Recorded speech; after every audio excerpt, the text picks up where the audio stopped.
Hello student, welcome to NCERT education classes. This is chapter number 4, the colonial era in India, and this is part 5.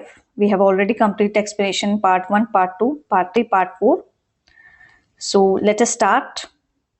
The Great Rebellion of 1857. Great rebellion का मतलब होता है एक महान विद्रोह, जो 1857 का महान विद्रोह था, उसके बारे में हम समझेंगे इसमें. The British call it the सिपाही म्यूटिनी. ब्रिटिशर्स ने इसको क्या कहा था? ब्रिटिशर्स ने इसको सिपाही विद्रोह कहा. Sipahis, let us recall were the Indian soldiers enrolled in the East India Company British army. तो इस चीज को हम याद रखेंगे, जो इंडियन सोल्जर्स भर्ती किए गए थे ईस्ट इंडिया कंपनी के अंदर, जो कि ब्रिटिश की आर्मी थी, वो सब जो थे वो भारतीय सैनिक थे, उसके अंदर उनको भर्ती किया गया था. It's officer of course were almost all British. और जितने भी ऑफिसर्स थे इसके अंदर, वो सारे कौन थे? वो सारे ब्रिटिशर्स थे. Okay. After India's independence, historians rejected the term सिपाही mutiny, proposing a few others instead. Following many scholars, we will call the event the Great Rebellion of 1857. But what exactly happened? तो जितने भी officers थे इस British army के अंदर, east India company के अंदर, वो सब ब्रिटिशर्स थे.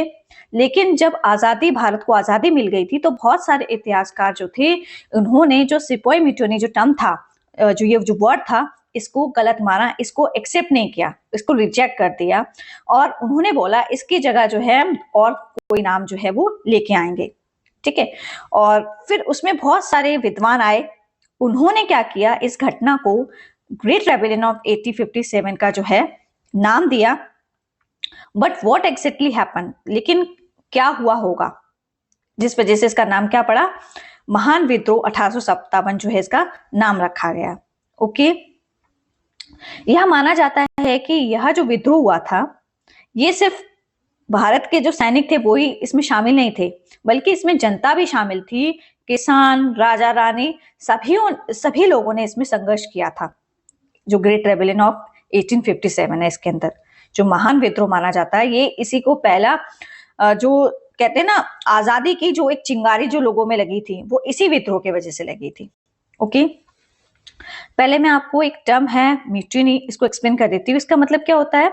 इन this context, mutiny refers to rebellion by soldiers और सेलर्स. मतलब कोई भी विद्रोह करना, अगर कोई सेनापति है और उसके अधिकारी उसको आदेश दे रहे हैं, उसके प्रति उन्होंने क्या कर दिया था? उसके प्रति उन्होंने उसके आदेश को माना नहीं था, उसके प्रति उन्होंने क्या कर दिया था? विद्रोह करना शुरू कर दिया था. और sellers in the case of navy के केस में भी होता है, और सोल्जर्स जो भर्ती होते हैं उस केस में भी होता है. अगेंस्ट द ऑफिसर्स, ये जो विद्रोह किया जाता है वो अपने ऑफिसर्स के अगेंस्ट विद्रोह करते हैं. ओके. तो ये विद्रोह सोल्जर्स भी कर सकते हैं और सेलर्स भी कर सकते हैं in case of a navy. ठीक है. ये ऑफिसर्स के अगेंस्ट जो है ये विद्रोह किए जाते हैं सिपाहियों द्वारा, उसको हम म्यूटिनी कहते हैं. ओके. नेक्स्ट जो कॉन्सेप्ट है, इसको समझ लेते हैं, इसी टॉपिक को अच्छे से. Even earlier, there were several signs of severe discontent among the sepoys, beginning with so-called Vellore mutiny of 1806. इससे पहले भी सिपाहियों जो सिपाही थे, उनमें बहुत ज्यादा गंभीर असंतोष के संकेत दिखाई देते हैं. मतलब उनमें जो चीजें हो रही थी पहले भी भारत देश के अंदर, जो ब्रिटिशर्स कर रहे थे, उससे लोग जो थे वो खुश नहीं थे. लेकिन इसकी शुरुआत जो हो रही थी वो वेल्लोर के विद्रोह से शुरू हुई, जो कि 1806 में वेल्लोर का विद्रोह हुआ था. Which erupted when the British introduced new uniform regulations that violated the religious practices of both Hindus and Muslim sepoys. और जो वेल्लोर का जो ये विद्रोह हुआ है ना, ये वेल्लोर का जो विद्रोह हुआ है 1806 में, ये तब शुरू हुआ जब लोग इस बात से भड़क गए कि ब्रिटिशर्स ने बोला कि अब जो है हम लोग नई वर्दी के नियम लागू करेंगे. और जो नई वर्दी के जो नियम लागू किए थे ब्रिटिशर्स ने, वो हिंदू धर्म और मुस्लिम धर्म के जो क्या थे वो विरुद्ध थे. Okay. For example, they were forbidden from wearing religious marks on their foreheads and were required to shave their beards. तो उन्होंने, जो ब्रिटिशर्स थे, उन्होंने क्या आदेश किया? उन्होंने जो बोला, जो सेना में जो लोग भर्ती थे सोल्जर्स को, ये उन्होंने एक रूल जो उन्होंने बोला था कि ये नियम आपको मानना पड़ेगा, वो ये था कि जो सोल्जर्स हैं उनको धार्मिक चिन्ह जो है ना, उनके धर्म के जो चिन्ह थे वो आपको जो है अपने फोरहेड्स पे नहीं लगाने हैं, और उनको दाढ़ी कटवाने के लिए भी मजबूर किया था। Okay, the sipahi seized the Vellore fort in present day Tamil Nadu and killed many British officers. Sipahis ने क्या किया, जो वेल्लोर वाला फोर्ट था जो कि आज तमिलनाडु वाला एरिया माना जाता है, उस पे एक कब्जा कर लिया और बहुत सारे ब्रिटिश ऑफिसर्स को और उनके जो सैनिक थे उनको मार रहा। ठीक है, the British however crushed the revolt, killing और एग्जीक्यूटिंग हंड्रेड्स ऑफ देम। फिर वहां पे ब्रिटिशर्स ने उल्टा क्या किया, वहां पे ब्रिटिशर्स ने भी इस विद्रोह को दबा दिया अपनी शक्ति से, ताकत से। वहां के लोगों, वहां पे जो सिपाहियों थे उनको मारा, और कईयों को तो कम से कम हंड्रेड्स ऑफ सिपाहीज को उन्होंने फांसी पे, फंदे पे लटका दिया था। ओके, मतलब मेरा कहने का मतलब ये है कि जो ये विद्रोह हुआ था, इसके पीछे जो है कारण ये था कि वो लोग क्या कर रहे थे, जो ये विद्रोह हो रहा था, जो हिंदू और मुसलमान थे उनकी धार्मिक परंपराओं के खिलाफ था। सिपाहियों की जो धार्मिक भावनाएं थी उनको बहुत ज्यादा आहत हुआ, इसलिए उन्होंने वेल्लोर के विद्रोह शुरू किया था। Okay, we should also keep in mind that most sepoys were from agriculture families which had been suffering great hardship owing to the British policies on land revenue. ये चीज हमें याद रखनी चाहिए कि जो सिपाही आ रहे थे ना, जो भर्ती हुए थे ईस्ट इंडिया कंपनी के अंदर, अधिकतर ज्यादा से ज्यादा सिपाही जो थे वो किसान परिवार से आते थे, जिसमें क्या किया था ब्रिटिशर्स ने, उनकी जमीनों पे क्या कर दिया था, अपनी पॉलिसी के अकॉर्डिंग क्या किया था, उस पर बहुत ज्यादा भारी भरकम जो है वो कर लगा देते थे। तो वो इस चीज से बहुत ज्यादा परेशान थे। उनको ये एक ऐसी कठिनाई थी जिनका उनको बहुत ज्यादा सामना करना था। इस फैमिली से ये सोल्जर्स आ रहे थे भर्ती होने के लिए। तो क्या हुआ, after decades of increasing frustrations, 1857 rumors spread across northern and central India that rifle cartridges was greased with cow and pig fat, offending the Hindu and Muslim sepoys' religious sensibilities. फिर क्या हुआ, जब काफी समय हो गया, कई वर्ष हो गए, उसकी नाराजगी के बाद क्या हुआ, लोगों में जो है बहुत ज्यादा फ्रस्ट्रेशन हुआ, लोग बहुत ज्यादा फ्रस्ट्रेशन हुए। तो क्या हुआ, उत्तर मींस नॉर्थ में और सेंट्रल इंडिया वाले पार्ट में, जो कि मध्य भारत बोला जाता है उसको, वहां पे एक अफवाह फैल गई 1857 के दौरान, 1857 वाले ईयर के दौरान, उस टाइम पीरियड के दौरान ये अफवाह फैल गई कि जो राइफल का जो कारतूस है ना, उसमें क्या किया गया, उसमें गाय और सूगर की चर्बी जो है वो लगा दी गई है। तो ये अफवाह जो है वो फैल रही थी नॉर्दर्न और सेंट्रल इंडिया वाले पार्ट में। India, that rifle cartridges was greased with cow and pig fat, offending the Hindu and Muslim sepoys' religious sensibilities. और इससे क्या हो रहा था, जब इस तरीके से उन्होंने जो cartridges थे उसमें काव और पिग का फैट लगा दिया था, तो उससे क्या हो रहा था, जो हिंदू और मुस्लिम लोग थे, सिपाही थे, वो और ज्यादा भड़क गए। ठीक है, क्योंकि ये चीज जो थी वो उनके धर्म के विरुद्ध थी। तो उनकी जो धार्मिक परंपराएं थी उस पे उनको बहुत ज्यादा आहत हुआ, बहुत ज्यादा दुख हुआ इन सब चीजों से। क्योंकि जो हिंदू लोग थे वो गाय को तो पवित्र मानते थे, और मुसलमान लोग जो थे वो सूअर को अपवित्र मानते थे। इसलिए कारतूस पे उस पे चबाने का जो नियम था, दोनों के धर्म का अपमान कर रहा था ये चीज। यही चीज जो है, इसी वजह से जो है 1857 के विद्रोह की चिंगारी जो है वो सिपाहियों में लगी और लोगों में भी लगी। और भी लोग थे, सिपाहियों को छोड़ के और भी लोगों में ये चीज जो है वो, एक कहते हैं ना कि जो ब्रिटिशर्स ने हमारे धर्म के विरुद्ध जो ये चीज की है, उसके पीछे लोग भड़क गए थे बहुत ज्यादा।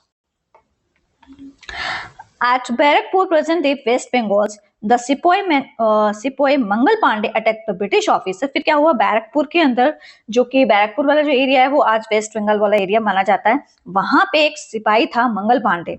उसने क्या किया, ब्रिटिशर्स के अधिकारी पे हमला कर दिया।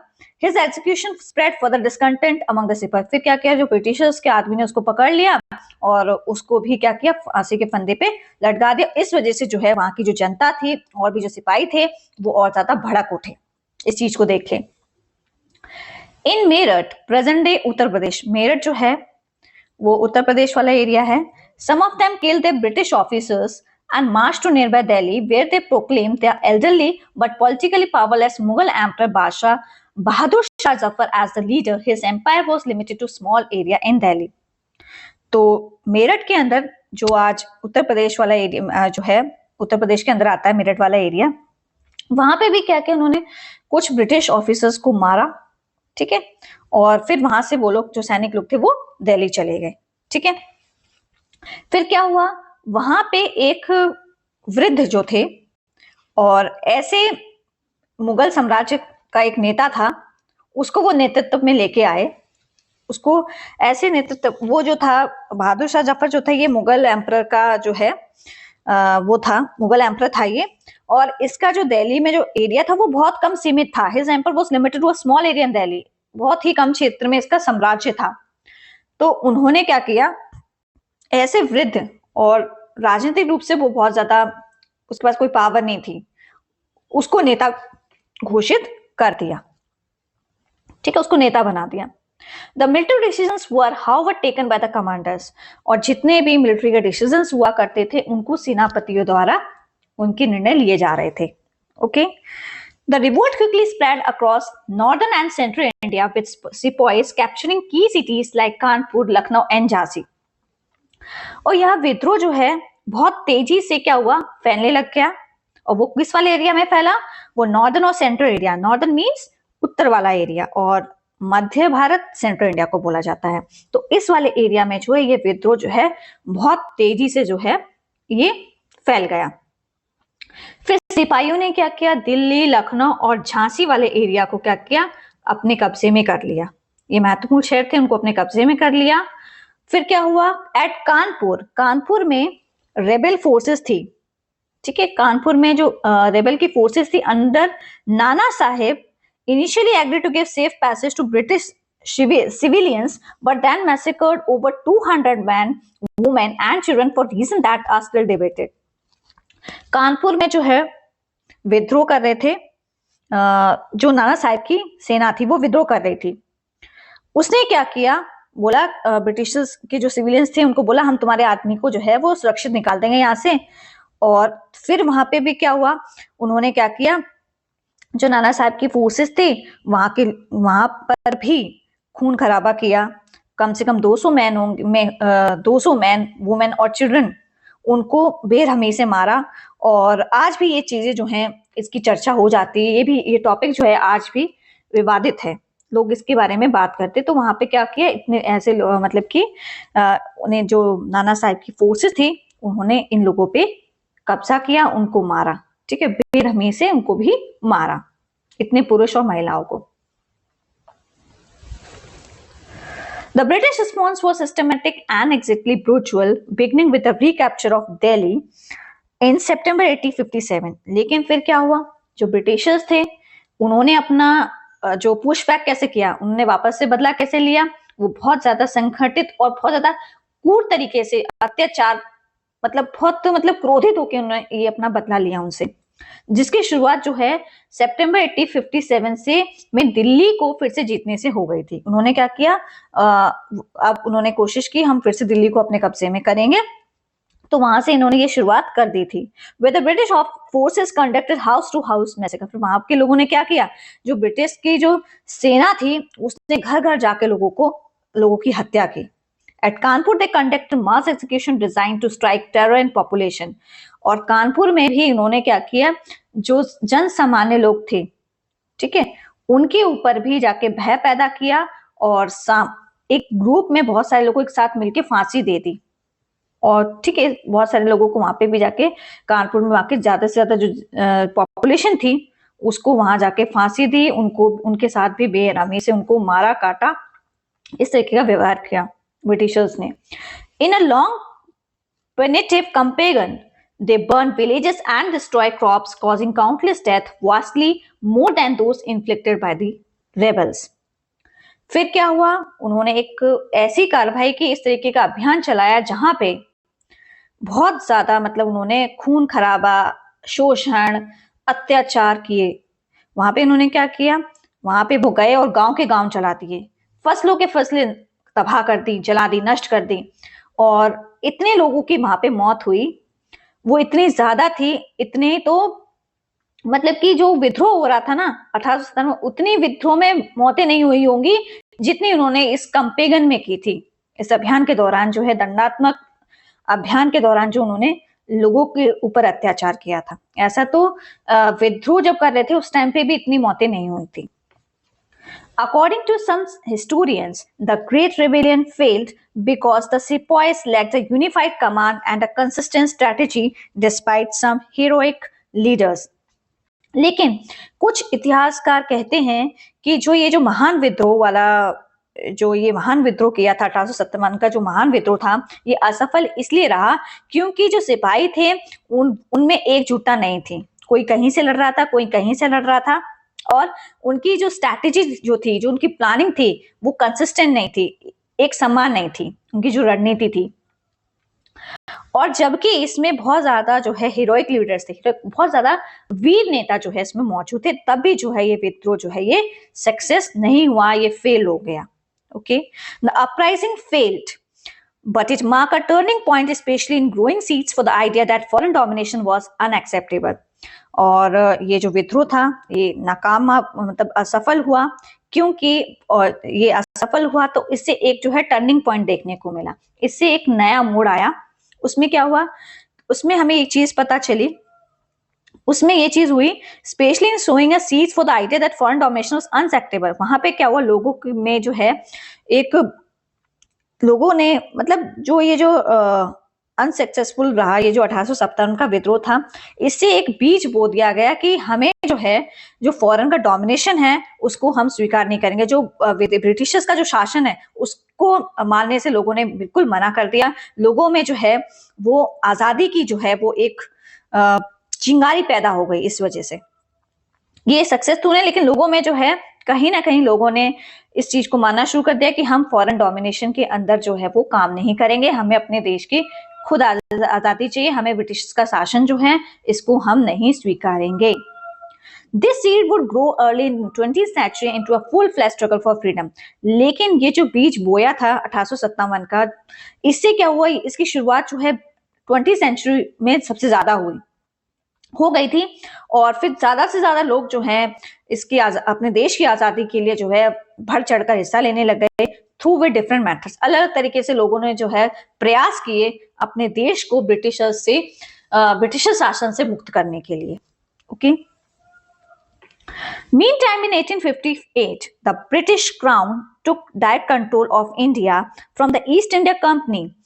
फिर क्या हुआ, 1858 में जो ब्रिटिश क्राउन था, मतलब जो ब्रिटिश क्राउन था, उसने क्या किया, ईस्ट इंडिया कंपनी के पास जो पावर्स थी वो अपने हाथ में ले ली, initiating the period of British Raj. और वहीं से उन्होंने क्या किया, ब्रिटिश राज का जो है रूल जो है, शासन चलना शुरू हो गया था। मतलब अब पावर जो है ईस्ट इंडिया कंपनी के हाथ से जाके ब्रिटिश सरकार के हाथ में आ गई थी, और यहीं से उन्होंने ब्रिटिश राज जो है को करना शुरू कर दिया था।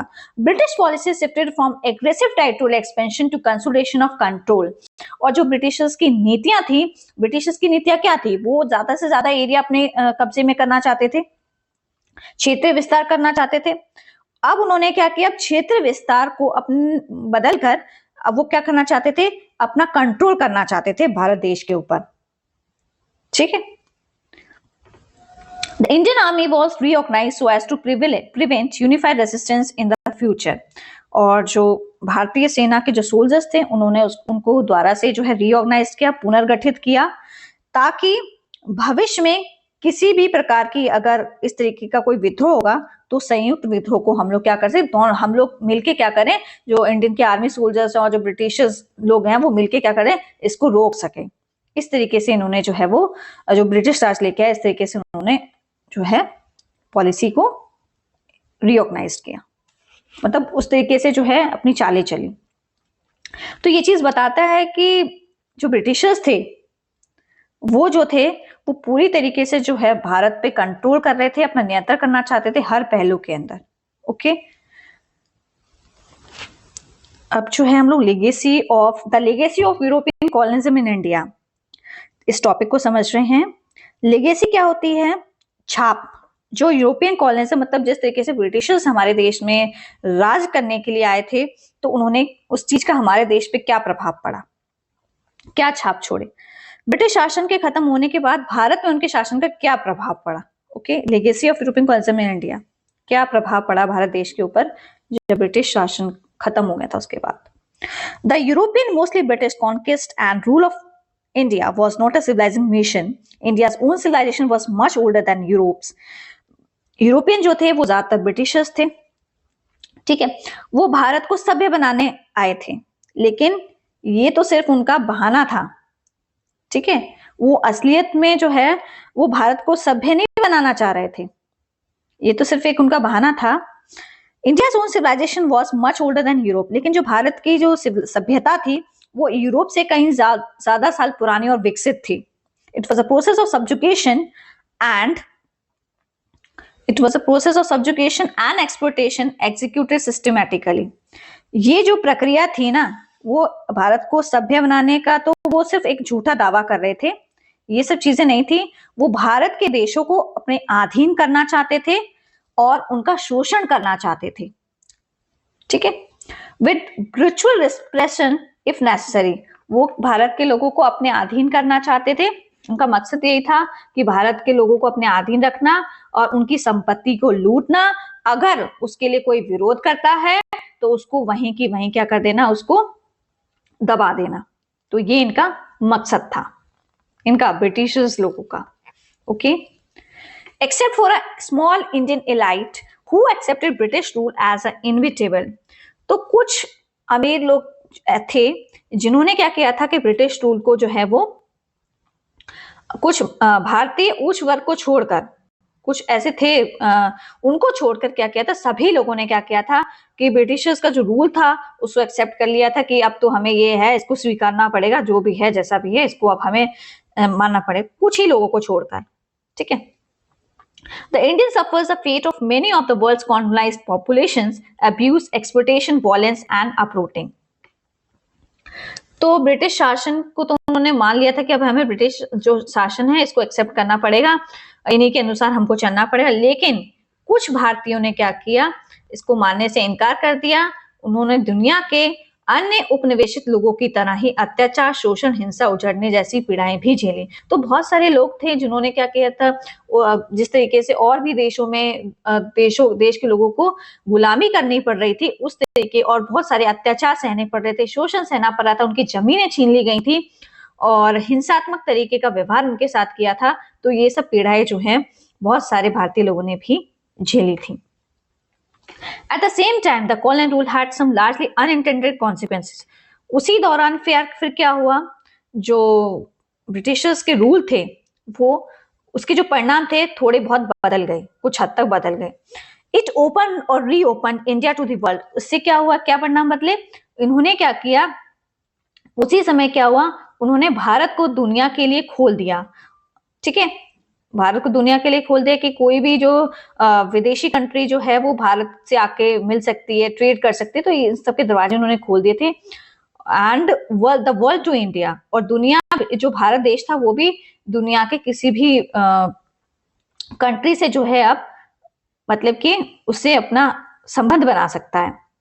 ओके, वो अपने मतलब यही चीज है कि उन्होंने क्या किया था, भारत जो है अब किसी भी कंट्री के साथ अपने रिश्ते रख सकता है। इस चीज को उन्होंने अपने जो कॉलोनियल रूल था उसमें चेंज कर दिया था। The British and the French, to much smaller extent, were systematic in documenting every aspect of the conquest from its geography. They conducted meticulous surveys of the subcontinent. जैसे कि हमने बताया कि भारत को दुनिया के लिए खोल दिया था उन्होंने और दुनिया को भारत से जोड़ दिया था। तो ब्रिटिशर्स ने बहुत कम हद तक फ्रांसीसियों ने भी अपने विजय के हर पहलू को दर्ज किया। खासकर इनकी भौगोलिक जानकारी को उन्होंने पूरे भारतीय उपमहाद्वीप का विस्तृत सर्वेक्षण कराया। मतलब यही चीज है कि उन्होंने जब सबके लिए दरवाजे खोल दिए थे भारत देश के, तो फ्रांसीसियों ने क्या किया, जो भारत देश की ज्योग्राफी थी, उनकी भौगोलिक स्थितियों को जाना, ठीक है, उसके बारे में पढ़ा, लिखा, समझा, तो उस चीजों को जाना और उन्होंने बहुत सारे सर्वेक्षण कराए, भारतीय महाद्वीप की पूरी जानकारी ली उन्होंने। They created impulsive list of all ethnic groups, although the list was flawed because of the unscientific but prevalent notions of race, as genetics as shown races to do not exist. फिर उन्होंने क्या किया, उन्होंने सभी जातीय समूह की एक सूची तैयार करवाई। हालांकि ये सूची जो थी वो गलत थी, क्योंकि जो सूची बनाई गई थी वो रंग और नस्ल के आधारित पे थी, जो कि बिल्कुल भी वैज्ञानिक नहीं थी। तो इस चीज को जो है उन्होंने गलत माना कि यहाँ पे तो ऐसा हो रहा है कि लोगों को जो है वो रंग और नस्ल के आधार पर बांटा जा रहा है। ठीक है। They also documented India's monument studying the art and architecture, storing some of the rule burns and initiating the discipline of archaeology. फिर उन्होंने जो भारत देश के जो बहुत सारे स्मारक थे और कला स्थापत्य, उनका भी विवरण जो है पूरा तैयार किया, उसको पढ़ा समझा, और बहुत सारी इमारतें जो टूटी थी उनको दोबारा से रिपेयर किया, उसको बनवाया। और उन्होंने क्या किया, इस चीज में बहुत ज्यादा जो है अपनी रुचि रखी। ओके, उन्होंने भारत के स्मारकों का विवरण भी तैयार किया, उनकी कला वास्तुकला के का अध्ययन भी किया, कौन सी चीज कहाँ पे है। कुछ खंडर इमारतों को उन्होंने क्या किया, ठीक कराया, और पुरातत्व विज्ञान, आर्कियोलॉजी क्या होती है, पुरातत्व विज्ञान जैसे विषय की नींव रखी। Okay, but in the process, they and other colonial powers stole thousands of statues, paintings, jewels, manuscripts, and other cultural artifacts from India and sent them to European museums or private collections. लेकिन इस प्रक्रिया के दौरान Britishers ने क्या किया, और भी कॉलोनी पावर्स थी, और भी जो ब्रिटिशर्स की पावर थी, जैसे कि फ्रांसीसी लोग हो गए, वहां पे भी इस तरीके की प्रोसेस चल रही थी। वहां पे क्या हुआ, भारत से कम हजारों स्टैचूज जो है वो चुरा चुरा के ले गए, उनकी वहां की चित्रकारी ले गए, वहां के गहने ले गए, कुछ पुराने ग्रंथ वगैरह थे वो सब ले गए, और हमारी बहुत सी संस्कृति कलाकारियां थी वो सब जो है ब्रिटिश जो है वो भारत देश से ले जाके अपने देश में भेजने लग गए थे। और ये सारी चीजें उन्होंने क्या की थी, या तो अपने संग्रहालय में रख देते थे, वो यूरोपियन म्यूजियम्स में रखे जाते थे, या फिर किसी निजी लोगों को ये चीजें दे दी जाती थी। While this represented a profound cultural loss and violation of India's heritage, और इस वजह से जो है बहुत ज्यादा जो है हमारी जो संस्कृत धरोहर थी उसकी बहुत ज्यादा हानि हुई। And it also promoted some appreciation of Indian art in the European public. लेकिन जो ब्रिटिशर्स लोग थे उनको जो भारत की जो संस्कृति थी और जो भारत की कला थी उसको सराहना आ गया था, उनकी चित्रकारी को वो बहुत ज्यादा पसंद करने लग गए थे। उन्हें ये चीजें जो भारत की जो संस्कृति कलाकारी जो है कलाकृतियां जो हैं उनको बहुत ज्यादा पसंद आ रही थी। किनको, यूरोपियन लोगों को। It also promote such massive theft took place over much of the colonized world. Today, there are an ongoing debate and efforts to repatriate some of these cultural treasures to their countries of origin. तो इस तरीके की जो चोरियां हो रही थी वो बहुत सारे कॉलोनाइज्ड वर्ल्ड में, मतलब पूरी दुनिया के अंदर जो देश गुलाम बनाए गए थे ना, जहाँ कॉलोनीज बनाई गई थी, उन सभी जगह जो है इस तरीके की लूटपाट हो रही थी। और आज भी इन सब चीजों पे जो है बहस की जाती है कि जो हमारे देश से जो हमारे जो कल्चर सांस्कृतिक धरोहर जो जो वो लोग ले गए थे यूरोपीय देशों के अंदर, उनसे वापस मंगाने की आज भी जो है बोला जाता है। आज भी इस चीज की मतलब चर्चाएं होती हैं कि जो हमारे यहाँ से तुम लोग मूर्तियां ले गए हो, जो चित्रकला गहने पांडुलिपियां हैं, उनको हमें वापस लौटा, जो हमारी संस्कृत धरोहर। लेकिन वो लोग जो हैं आज भी इस चीज पे जो है वो कोर्ट में जो है इस तरीके की जो है चर्चाएं चल रही हैं। लेकिन वो लोग जो है हमारे देश की चीजें जो हैं वो लौटाने के लिए बिल्कुल भी तैयार नहीं है। जो ब्रिटिशर्स थे वो हमारे भारत देश को पूरी तरीके से लूट कर जो है वहां से यहाँ से बहुत ज्यादा संपत्ति लूट कर अपने देश में ले जाते थे, जो हमारे कल्चर ट्रेजर्स वगैरह होते थे। Finally, although British scholars were not the first Europeans to master the Sanskrit language, लेकिन अंततः यद्यपि ब्रिटिश विद्वान जो है वो संस्कृत सीखने वाले पहले भारतीय नहीं थे। पहले जो संस्कृत सीखी थी, जो ब्रिटिशर्स लोग थे, उन्होंने जो संस्कृत भाषा सीखी थी वो पहले यूरोपीय नहीं थे। The Sanskrit language, they started publishing some of the first translation into European language. जैसे कि मैंने आपको बताया कि जो ब्रिटिशर्स थे विद्वानों ने संस्कृत भाषा सीखने वाले वो ये पहले लोग नहीं थे, यूरोपीय लोग नहीं थे। इससे पहले भी क्या हुआ था, जो संस्कृत ग्रंथ थे उनका पहले भी जो है यूरोपीय भाषाओं में इसका ट्रांसलेशन हो चुका था, और इसका इस तरीके की जो किताबें थी वो प्रकाशित हो चुकी थी। First translation of Sanskrit text into European language, the French, German and others soon followed. जो सबसे पहले जो अनुवाद किया गया था संस्कृत ग्रंथों का, वो भारतीय भाषाओं में ही किया गया था। उसके बाद जो है फ्रांसीसी, जर्मन और भी भाषाओं में जो है जो संस्कृत टेक्स्ट का जो है वो अनुवाद किया गया। The motivations were mixed, some scholars were genuine students और admirers of India's ancient cultures. और सबके जो मोटिवेशंस थे, सबके जो विचार थे वो अलग अलग थे, ठीक है। तो जो बहुत सारे यूरोपीय थे, जो वो भारतीय संस्कृति को सीखना चाहते थे और समझना चाहते थे, और उन लोगों ने जो है भारतीय संस्कृति की बहुत ज्यादा प्रशंसा भी की है। While others were convinced that by studying Indian languages and texts, it would be easier to demonstrate the superiority of Christians. कुछ लोगों का तो ये दावा था कि अगर हम भारतीय भाषाएं पढ़ लेंगे या भारतीय ग्रंथ को समझ लेंगे तो हम जो है अपना हमारा जो क्रिश्चियनिटी धर्म है उसकी श्रेष्ठता को दिखा सकेंगे लोगों को। The spread of Sanskrit studies and texts in Europe, followed later by other Indian languages, was like the discovery of a new continent. जिस तरीके से संस्कृत का अध्ययन जो है उसके ग्रंथों का यूरोप में विस्तार हो रहा था, और या फिर और भी भाषाएं हो सकती हैं भारतीयों की, उनका जो विस्तार हो रहा था यूरोप के अंदर, तो उसको ऐसा समझा जा रहा था कि उन्होंने क्या कर लिया है, एक नया महाद्वीप जो है वो खोज लिया है, इस तरीके से। ओके, भारतीय भाषाओं का अध्ययन जो फैलाव हो रहा था, अध्ययन का जो फैलाव हो रहा था वो ऐसा था कि जैसे कोई नया महाद्वीप खोज लिया। इस तरीके से यूरोप में जो है लोग बहुत ज्यादा पसंद कर रहे थे हमारे भारतीय ग्रंथों को।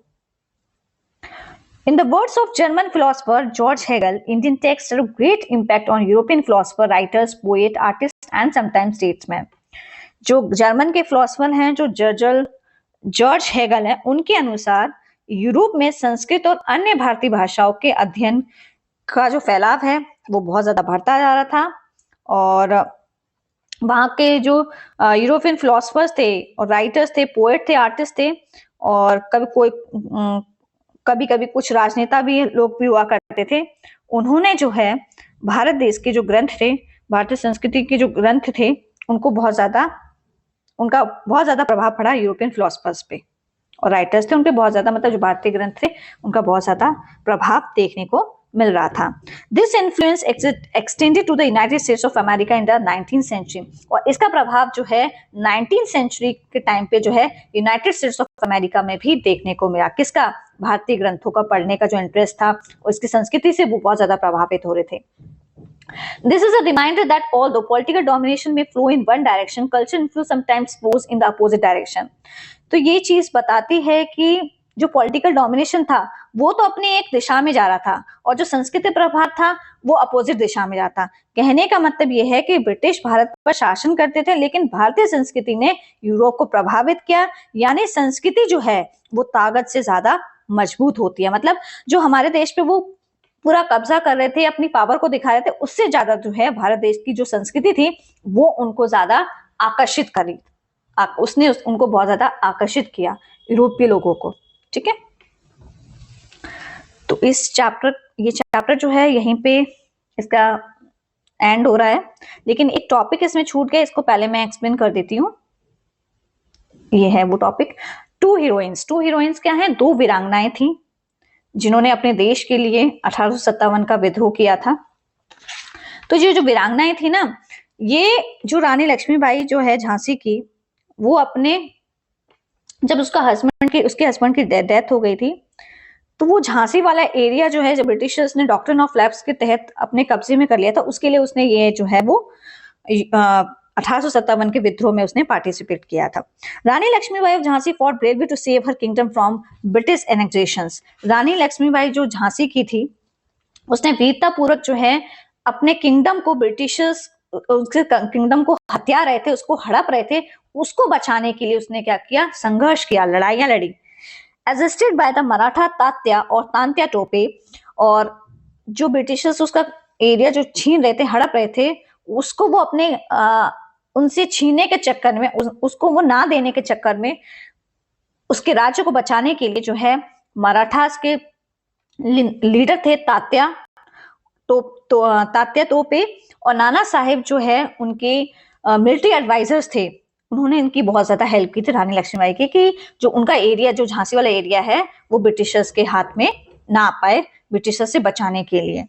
रानी Lakshmibai manage to escape a besieged Jhansi and to conquer the Gwalior fort. Rani Lakshmibai को जो है पूरी तरीके से जो है झांसी में घेर लिया था ब्रिटिशर्स ने, फिर भी वो उसने क्या किया, वहां से बच के जाके जो ग्वालियर वाला फोर्ट था ग्वालियर के अंदर, उस पे जाके अपना कब्जा कर लिया, उसको अपने कब्जे में कर लिया था। Seizing the treasury and the arsenal, और वहां जाके उन्होंने क्या किया, बहुत ज्यादा खजाना और जो वेपन्स वगैरह थे उनको भी अपने कब्जे में मतलब कि उन पे भी अपना नियंत्रण हासिल कर लिया था, वहां के जो खजाने थे और हथियार थे। She was killed on 18 June 1858 on the battlefield। फिर उसको ब्रिटिशर्स ने जो है 18 जून 1858 में उसको युद्ध भूमि में उसकी मृत्यु हो गई थी, उसको मार दिया था। लेकिन उसने जो है वो हार नहीं मानी थी, वो अंत समय तक क्या किया, उसने अपना आत्मसमर्पण नहीं किया था। वो अपने देश को, अपने एरिया को अपने बचाने के लिए, अपने एरिया को ब्रिटिशर्स के हाथ ना चला जाए, उसको बचाने के लिए वो अंतिम सांस तक क्या करती रही, वो लड़ती रही। The British army officers who commanded the attack on Jhansi noted that Rani was remarkable for her beauty, cleverness, perseverance, and generosity to her subordinates।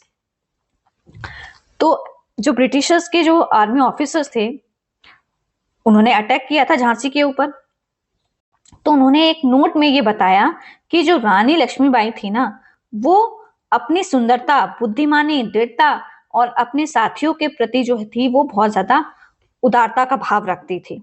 यही क्वालिटीज जो हैं उसकी वजह से जो है वो अपने, यही क्वालिटीज जो है बहुत सारे ब्रिटिशर्स को मोटिवेट कर रही थी रानी लक्ष्मीबाई की। उनको लग रहा था कहीं ऐसा ना हो कि ये और भी लोगों को क्या करें, मोटिवेट करें कि तुम लोग भी इसमें पार्टिसिपेट करो, और इस तरीके से क्या होगा, जो ब्रिटिशर्स जो है वो कमजोर ना पड़ जाएं।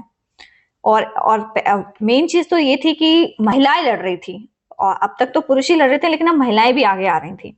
These qualities combined with her rank render her most dangerous all the rebels leaders। जैसे कि मैंने आपको बताया, उनके गुणों और पद, उनके जो गुण थे उसमें, और उनका जो पद था, उसने सभी विद्रोही नेताओं में सबसे खतरनाक बना दिया उसको। ठीक है, उसने एक चिंगारी की आग लगा दी। She was the best and bravest of the rebel। विद्रोही में सबसे श्रेष्ठ और सबसे बहादुर मानी जाती थी वो। Tatya Tope continued fighting until early 1859 but was betrayed and handed over to the British who hanged him। Tatya, फिर क्या हुआ, जब रानी लक्ष्मीबाई की डेथ होगी तो तात्या टोपे उनको हेल्प भी कर रहे थे। उन्होंने भी क्या किया, लड़ते रहे वो भी। 1859 की शुरुआत में उन्होंने लड़ाइयां लड़ी, लेकिन बट वॉज बिट्रेड, लेकिन उनको धोखा मिला, फिर किसी ने उनके ऊपर अटैक कर दिया और ब्रिटिशर्स ने उनको फांसी पे लटका दिया था। अब हम पढ़ने वाले हैं ये रानी लक्ष्मीबाई है, फिगर 4.19 है, ये मिनिएचर पोर्ट्रेट दिखाया गया रानी लक्ष्मीबाई का। ओके, नेक्स्ट है बेगम हजरत महल। ये बेगम हजरत महल है, इनका पोर्ट्रेट क्या, मतलब की पिक्चर क्या थी 1850s में, उसकी पिक्चर को शो किया गया 4.20 फिगर में। बेगम हजरत महल ऑफ अवध। बेगम हजरत महल जो थी, ये अवध वाला एरिया को बचाने के लिए इन्होंने जो है वो लड़ाइयां लड़ी थी। ठीक है, ब्रिटिशर्स के खिलाफ विद्रोह किया था उन्होंने, क्योंकि जो ब्रिटिशर्स थे वो अवध को भी अपने कब्जे में कर रहे थे, अवध को भी अपने कब्जे में, इस वाले एरिया को भी अपने कब्जे में कर रहे थे, तो उसके लिए जो है उन्होंने संघर्ष किया था बेगम हजरत महल। बेगम हजरत महल northern central portion of Uttar Pradesh, जो कि अवध जो है नॉर्थ सेंट्रल पोर्शन माना जाता है उत्तर प्रदेश का, also resisted the British led resistance after her kingdom was annexed and joined the rebels during the 1857 uprising, leading the defense of Lucknow when the British attempt to recapture the city। जब British उनके area को हड़प रहे थे, उसको अपने कब्जे में करे थे, उसको बचाने के लिए उन्होंने संघर्ष किया, लड़ाइयां लड़ी 1857 के दौरान। ठीक है, और उन्होंने जो है लखनऊ शहर की सुरक्षा के लिए जो है लड़ाई लड़ी थी, और क्योंकि ब्रिटिशर्स ने उसको द्वारा हथियाने की कोशिश की थी लखनऊ शहर को। She rejected British offers of safe passage if she surrendered and ultimately had to take refuge in nearby Nepal। और ब्रिटिशर्स ने उनको बहुत सारे ऑफर्स भी दिए कि हम तुम्हें पेंशन देंगे, तुम अपना आत्मसमर्पण करो, हम तुम्हें ये देंगे, वो देंगे, ये ट्रीटी साइन करेंगे, लेकिन फिर भी उन्होंने जो है वो हार नहीं मानी, और वो अपने राज्य को बचाने के लिए जो है वो दृढ़ता से खड़ी रही, क्योंकि उनके अनुसार अंग्रेजों की आदत थी कि वे किसी भी गलती को चाहे छोटी हो बड़ी हो कभी ना भूले और ना ही माफ करते थे। मतलब मेन थिंग यही है यहाँ पे कि वो उसको बहला फुसका रहे थे, जो बेगम हजरत महल थी, कि तुम हमसे जो है वो अब हम हमारी बातों को मान लो और हम तुम्हें ये ऑफर देंगे वो ऑफर देंगे, तुम हमारी तरफ आ जाओ। और इस तरीके से उसको बहला फुसका भी रहे थे। फिर क्या हुआ, बाद में जो है वो उन्होंने नेपाल में चली गई थी। फिर वहां पे इन नवंबर 1858 में क्वीन विक्टोरिया जो थी उसने इशू किया एक proclamation marking the end of the East India company rule in India. वहां पे 1858 में क्वीन विक्टोरिया आई, उन्होंने जो है घोषणा कर दी कि अब जो है ईस्ट इंडिया कंपनी जो है, जो ब्रिटिशर्स की कंपनी थी, उसका जो रूल है, उसका शासन जो है, इसका अंत हो जाए, अंत कर दिया गया, उन्होंने खत्म कर दिया कि अब इसको खत्म कर दिया जाए। She promise non interference in religious matters and great inclusion of Indians in the administration. और उन्होंने ये भी कहा कि जो धार्मिक मसले हैं, धार्मिक मामले हैं, उसमें कोई हस्तक्षेप नहीं होगा और ना ही भारत का जो प्रशासन में उसका उसमें कोई हस्तक्षेप किया जाएगा। उन्होंने ये इस तरीके का जो है भारतीयों से वादा किया। बेगम Hazrat Mahal issue a counter proclamation. फिर बेगम हजरत महल ने क्या किया, वहां से जो है मतलब काउंटर प्रोक्लेमेशन कर दिया, मीन्स दूसरी ओर से उन्होंने क्या कर दिया, एक अपना मतलब कि अपनी खुद की उन्होंने घोषणा कर दी कुछ। Begum Hazrat Mahal issue counter proclamation warning Indians not to trust such. हाँ, बेगम हजरत महल ने क्या किया, वहां से उन्होंने इस तरीके से जो है क्वीन विक्टोरिया ने इस तरीके से एक घोषणा कर दी।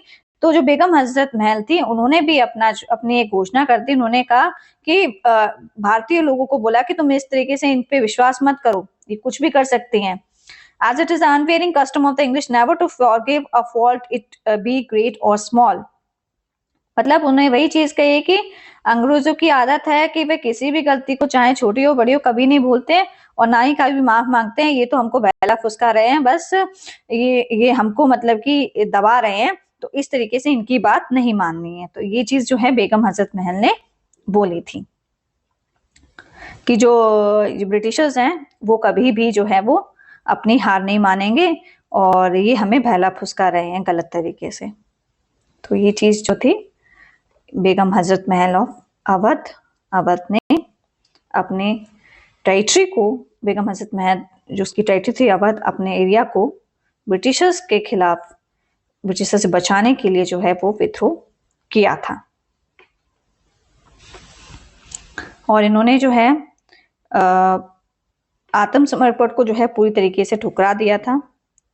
ठीक है, और मतलब वो अंत समय तक उन्होंने भी क्या क्या, बेगम हजरत महल ने अपनी टेरिटरी को अपने कब्जे में करने के लिए ब्रिटिशर्स से हार नहीं मानी थी। अंत सांसों तक वो भी लड़ती रही बेगम हजरत महल। ओके, आई होप ये चैप्टर जो है आपका वो कंप्लीट हो गया है। और अगर आपको कोई डाउट है तो प्लीज आप लोग कमेंट सेक्शन में मुझे मैसेज कर सकते हैं और नेक्स्ट चैप्टर में हम लोग इस चैप्टर के क्वेश्चन आंसर्स डिस्कस करेंगे। ओके, अभी हम लोग एक बार समरी देख लेते हैं। Before we move on, the Portuguese, the Dutch, the French and the British were attracted to India primarily because of a great wealth. जो पोर्चुगीज थे, डच थे, ब्रिटिश, फ्रेंच, ये सब भारत की जो दौलत थी, संपत्ति थी, उसकी ओर बहुत ज्यादा आकर्षित थे। They fought among themselves for dominance of the sub continent. वो क्या करना चाहते थे, पूरा जो है अपना सारा एरिया अपने नियंत्रण में करना चाहते थे, अपने कब्जे में करना चाहते थे सभी सब कॉन्टिनेंट पे, with the British gaining the upper hand. और कई बार ब्रिटिशर्स ने इसके लिए अपने हाथ भी खड़े कर दिए थे। The British ruthless taxation policy inflicted great misery on the people, causing severe famines in particular and millions of deaths. जिस तरीके से ब्रिटिशर्स जो है टैक्सेशन की पॉलिसी लेके आए थे, उससे बहुत सारे लोगों पे उन्होंने अत्याचार किया। इतना फेमाइन हो गया तो भी बहुत सारे लोग मारे गए, तो भी उन्हें अनाज नहीं दिया और बहुत जो है जमीन पे कर लगा देते थे। इतने महंगे महंगे लोग जो हैं, उसी वजह से जो है लोग जो है वो भूखे मर जाते थे। This deliberate deindustrialization of India was her once thriving manufacturing sectors. Gradually, the British imposed the administrative structures, legal system, and education institution to ensure total colonial control over the Indian society. और Britishers जो थे वो administrative structures पे भी और जो उनके legal system से भी थे, एजुकेशन इंस्टीट्यूशन पे भी जो है पूरा टोटल अपना कब्जा कर रहे थे वो लोग। The Portuguese focus on religious conversion and culture transformation in Goa created long-lasting social divisions. Portuguese ने फोकस किया था कि धर्म बदल लो, सांस्कृतिक ट्रांसफॉर्मेशन की भी कोशिश की थी गोवा के अंदर, ठीक है। The French policy of assimilation created small elite, और जो फ्रेंच की पॉलिसी थी उन्होंने कम ही हद तक जो है सांस्कृतिक प्रभाव को प्रभावित किया था जो फ्रेंच इंडियंस पौंडीचेरी में रह रहे थे।